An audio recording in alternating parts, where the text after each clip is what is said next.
Sí, el vitral básicamente es así como diseñar un rompecabezas, ¿no? Entonces, una vez diseñado, cortas las piezas de vidrio, haces una codificación, un diseño en papel, pones los códigos de las piezas, los colores que vas a usar en cada caso.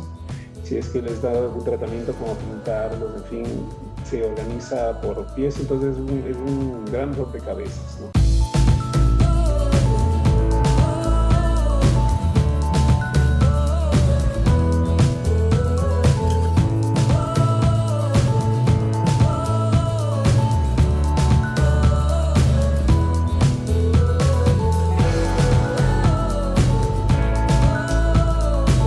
Bienvenidos una vez más a Entre Telones. Hoy estamos con un personaje muy especial. Él es Pablo Mora. Y claro, fíjense ustedes, los vitrales al pasar de los siglos han tenido una gran trayectoria, pero el día de hoy, en la modernidad y en las grandes arquitecturas, también se están utilizando. Quiero dar la bienvenida a Pablo Mora, es un gran artista que nos va a comentar de qué se trata todo este arte. Bienvenido. ¿Qué tal, Cari? Muchas gracias pues, por la entrevista, por el espacio. Sí, el vitral es un arte, digamos, milenario.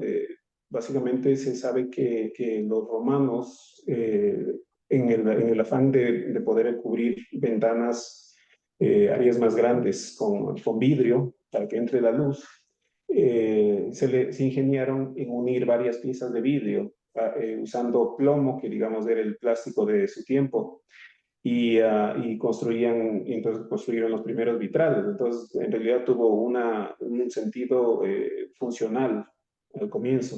Después se idearon hacerle figuras, hacer diseños, hacer incluso pinturas sobre el vidrio para representar lo que sea. Y entonces, tú sabes, en esos tiempos la gente básicamente era analfabeta y se les trataba de dar los mensajes principalmente religiosos, para lo cual se empezaron a hacer vitrales que tenían una suerte como de lo que decimos ahora el cómic, ¿no?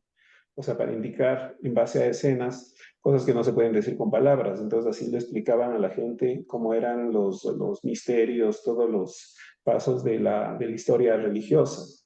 Ese era el sentido de los vitrales. Pero fue interesante que mientras más desarrollaban la arquitectura, empezaron a hacer verdaderas cajas de cristal en Europa, que tenían básicamente cristal y pocas columnas muy delgadas, lo que es la arquitectura gótica, ¿no? Pues aquí tuvo mucha trascendencia el vitral y el vitral se empezó a usar en Europa principalmente como un elemento que denotaba excelencia. Entonces los edificios, tanto las catedrales como los edificios políticos públicos, empezaron a llenarse de vitrales. Claro, llega a nuestros días esa influencia, porque claro, el colorido del vitral no es superado, ¿no?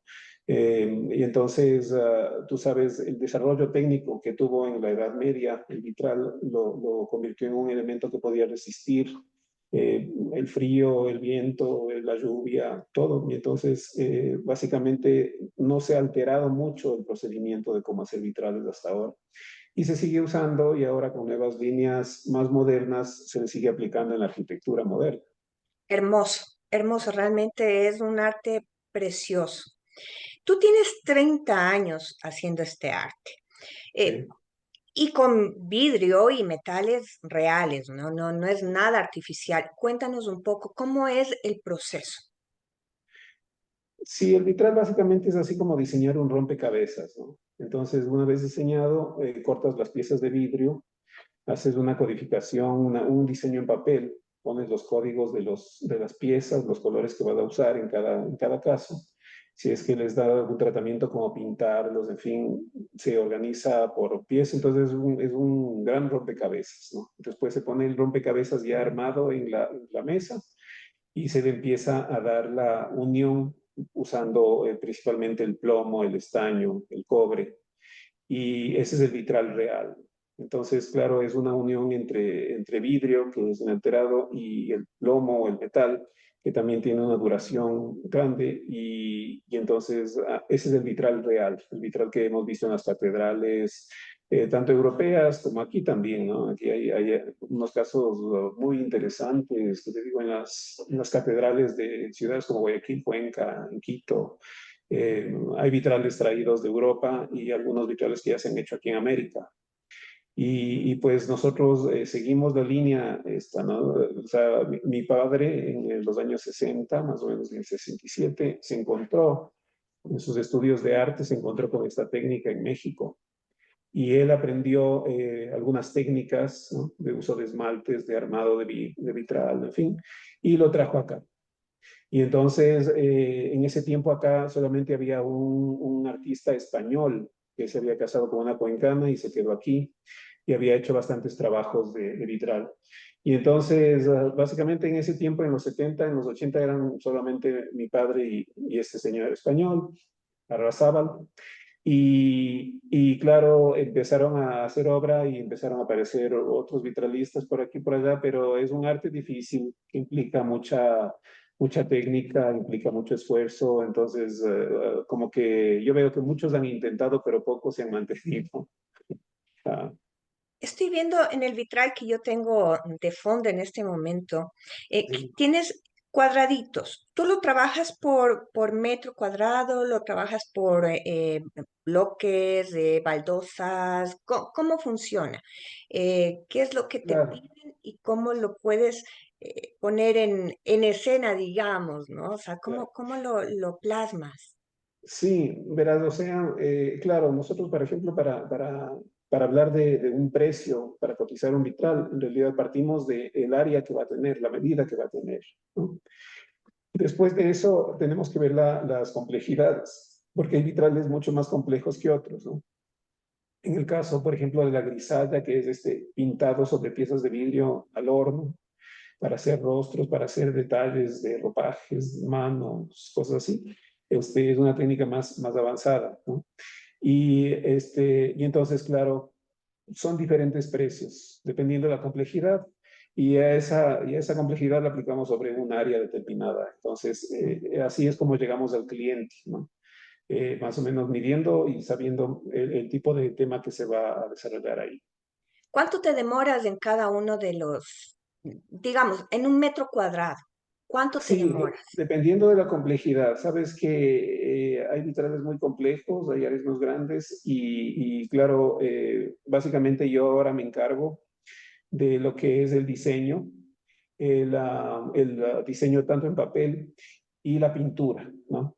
Pero hemos desarrollado ya este arte con una manufactura, digamos que más industrializada, de modo que yo trabajo con algunas personas y dependiendo del caso, he tenido así en el taller hasta 18, 20 personas. Ahora estoy trabajando con tres, ¿no? Claro, hacemos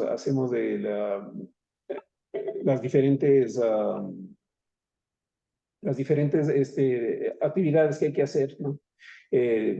Delegando, ¿no? Delegando cosas. También una parte muy importante y delicada es la instalación del vitral, el transporte, ¿no?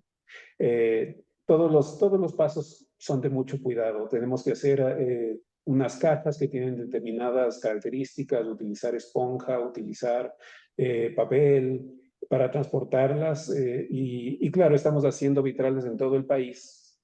Y entonces, sí, implica muchos pasos, ¿sí? Que no puedo Muy hacerlo solo yo, ¿no? interesante. Muy Más que nada interesante, es por un el trabajo hecho de hermoso. que son muchas veces vitrales que tienen grandes áreas. O sea, por ejemplo, ese que está detrás tuyo, ese tiene 45 metros de área, 45 metros cuadrados. Ese es en la Universidad Andina.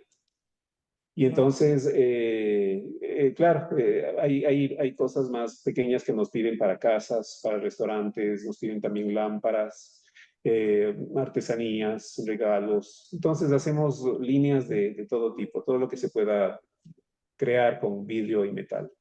No solo trabajas para Quito, sino que puedes trabajar también en otros lugares. ¿Puedes trasladar todos Mm. los pedidos o es Sí, más sabes que complicado? básicamente en todas partes, en el país nos movemos por tierra, pero por ejemplo la semana pasada entregué unos vitrales que se fueron a Singapur. Y entonces, claro, los mandé vía FedEx, ¿no? que fue la forma en cómo aceptaron los clientes. Pero claro, hemos llegado a puntos así. Muchas veces he tenido clientes que se llevan trabajo, se llevan a mano trabajos a Estados Unidos, ¿no? Y otra cosa que he hecho es gente que me pide el diseño, ¿no? Porque tú sabes, el diseñar el vitral implica un poco de cosas que hay que saber para hacerle posible con el uso del vidrio. Y entonces me piden el diseño en papel y un mapa del colorido, ¿no? Entonces yo les mando esta información, ellos lo imprimen y se basan en eso para construir el vitral en su lugar, ¿no? Qué belleza, realmente es un tema que no es muy conocido. Claro, hemos visto en las iglesias, en catedrales, en algunas arquitecturas, pero no hemos tenido la oportunidad de conversar con alguien como tú, que ya experto de tantos años, con una técnica ya adquirida, pues es bastante novedoso. Sabes que en los años 80 muchas veces me preguntaban, ¿usted qué hace? ¿No? Y entonces decía vitrales y no sabían de qué se trataba, de qué estaba hablando, ¿no? Me parece que un poco la competencia que ha habido y también cursos, o sea, hay personas que ponen cursos, talleres, y entonces eso le ha dado a la gente el conocimiento recientemente, ¿no? Entonces hay personas que se meten como hobby, pero es un hobby un poco más inhóspito, digamos, que la cerámica o la pintura o otras técnicas, porque el material es duro, el material es muchas veces tóxico, los vidrios son cortantes, frágiles, pesados. Y entonces es como que la gente se meten, porque quieren un vitral en su casa, se meten a tratar de hacerlo y después me llaman y me dicen, no, no, deme nomás hacer usted. Entonces eso me ha pasado bastante, ¿no? Muy Y bien, claro, muy bien, pero eso, hermoso. seguimos de ahí. Ah, Hemos estado con Pablo Mora, él es experto en vitrales. Ustedes ya tienen aquí los teléfonos en pantalla para que puedan comunicarse con él y tener no solo en las iglesias, en las capillitas que también tienen en sus casas, sino también como adornos en sus salas, en el comedor. Así que Pablo Mora, un gran experto, 30 años de experiencia, pueden ayudarles con estos vitrales que son de antaño. Gracias por estar en nuestro programa. muchas gracias a ti. No se olviden que estamos en OnTV Plus y que es transmitido a toda Latinoamérica por Facebook, Instagram, YouTube, X y TikTok.